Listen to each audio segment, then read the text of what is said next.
এখন যদি বলি যে এটা কবে হবে, তাহলে ফিলিস্তিনি জাতীয় কবি মাহমুদ দারুইশের একটি কবিতার কথা মনে পড়ে। ওনারা কবে এটা শুভবুদ্ধির উদয় হবেন। মাহমুদ দারুইশের প্রেমিকা তাকে জিজ্ঞাসা করেছিলেন, মাহমুদ আমাদের দেখা হবে কবে?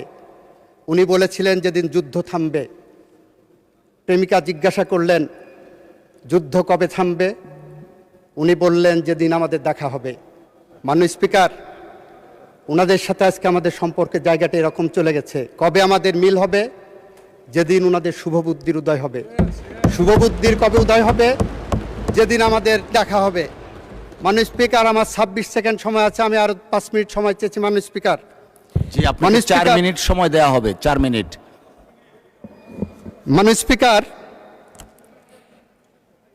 আমরা এমন একটি সময়ের মধ্য দিয়ে পার হচ্ছি, যে সময় এই সংসদে আমাদের কথা বলার কথা ছিল মধ্যপ্রাচ্য যুদ্ধ, যে সময় আমাদের কথা বলার কথা ছিল বাংলাদেশের অর্থনৈতিক। 4 মিনিট বাড়িয়ে দেন প্লিজ। 4 মিনিট। আমাদের অর্থনৈতিক যে মেরুদণ্ড ভেঙে গেছে, সেই মেরুদণ্ডকে কিভাবে সোজা করতে পারি, এ সময়ে কথা বলার কথা ছিল আমাদের জুলাই যোদ্ধাদের স্বপ্ন কিভাবে বাস্তবায়ন করতে পারি। আমাদের কথা বলার কথা ছিল কিভাবে বাংলাদেশের কৃষকের পাশে দাঁড়াতে পারি।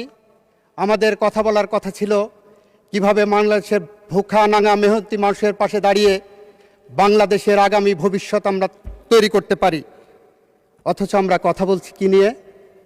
গণভোটের 4টি প্রশ্ন নিয়ে। মাননীয় স্পিকার, গণভোটের 4টি প্রশ্ন ছিল, তার 3.5টি প্রশ্নের ব্যাপারে বিএনপির কোনো আপত্তি কখনো ছিল না। বাকি অর্ধেক যে প্রশ্নটা, সে আধা প্রশ্নটা হলো আধা প্রেম আধা প্রতারণা। আধা প্রেম কীরকম দেখাচ্ছেন? আমরা জুলাই সনদ বাস্তবায়ন করতে চাচ্ছি, এটা জুলাই সনদের অংশ। আধা প্রতারণা হলো জুলাই সনদের মধ্যে বলা আছে ওই প্রশ্নটা কখনোই প্রাসঙ্গিক হবে না, বিএনপির জন্য অ্যাপ্লিকেবল হবে না।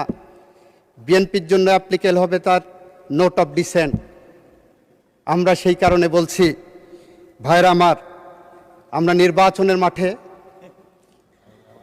মাননীয় সংসদ সদস্য স্ট্যান্ড কারেক্টেড। মাননীয় স্পিকার, আমি দুঃখ প্রকাশ করছি, নির্বাচনের মাঠে আমাদের নিজস্ব এজেন্ডা ছিল। নির্বাচনের মাঠে যখন মা বোনের কাছে ভোট চাইতে গেছি, তখন শুনেছি বেহেশতের টিকিট নাকি কেউ বিক্রি করেছেন।